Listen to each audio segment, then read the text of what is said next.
নমস্কার বন্ধুরা, আর জি কুকিং চ্যানেলে আপনাদের সবাইকে স্বাগত।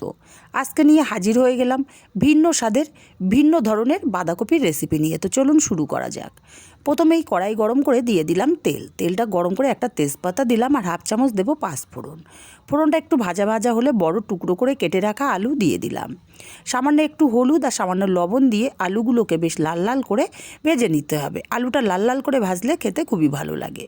আলুটা বেশ লাল লাল করে ভেজে নেওয়া হয়ে গেলে এখানে দিয়ে দেবো 1 চামচ পরিমাণে গ্রেট করা আদা আর একটা টমেটো ছোটো টুকরো করে দিয়ে দিলাম। হাফ চামচ দিলাম লঙ্কার গুঁড়ো আর দিলাম বেশ কিছুটা পরিমাণে মটরশুঁটি। সব কিছু মিনিট 2 সময় নিয়ে একসাথে কষিয়ে নিয়েছি। এবার এখানে দিয়ে দেবো হাফ চামচ জিরের গুঁড়ো। জিরের গুঁড়োটাকে দিয়েও মিনিটখানেক কষিয়ে নেব।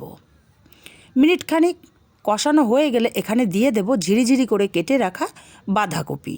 আমি বাঁধাকপিগুলো এখানটায় সেদ্ধ করিনি, আপনারা চাইলে কিন্তু সেদ্ধ করে সেমভাবে রান্না করতে পারেন। আমার বাঁধাকপিগুলো কচি ছিল তাই আমি সেদ্ধ করলাম না।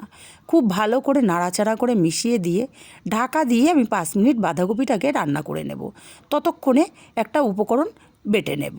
আমি এখানে 2 চামচ গোবিন্দভোগ চাল আগে থেকে জলে ভিজিয়ে রেখেছিলাম, মিক্সচার জারের মধ্যে দিয়ে দিলাম।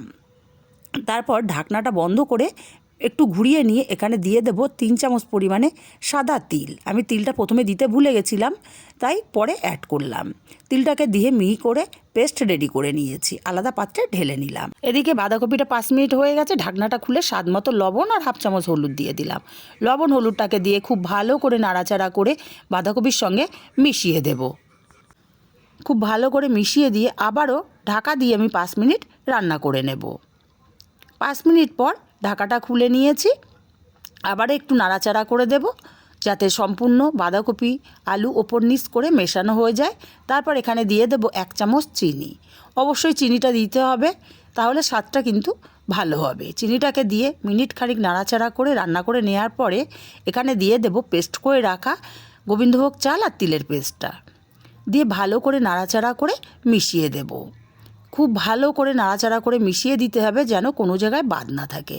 খুব ভালো করে মেশানো হয়ে গেলে অল্প পরিমাণে জল আমি এখানে অ্যাড করে দিলাম। জলটাকে দিয়ে ভালো করে আবারও নাড়াচাড়া করে মিশিয়ে দিয়ে তারপর জাস্ট 2 মিনিটের জন্য আমি ঢাকা দিয়ে রাখবো। এই যে গোবিন্দভোগ চালটা দেওয়ার দরুন দারুণ একটা ফ্লেভার আসে আর খেতেও কিন্তু স্বাদের পরিবর্তন হয় আলাদা।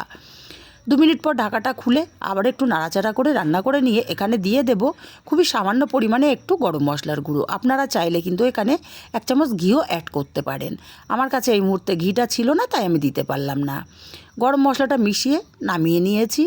তাহলে তৈরি হয়ে গেল আমার ভিন্ন স্বাদের ভিন্ন ধরনের বাঁধাকপির রেসিপি।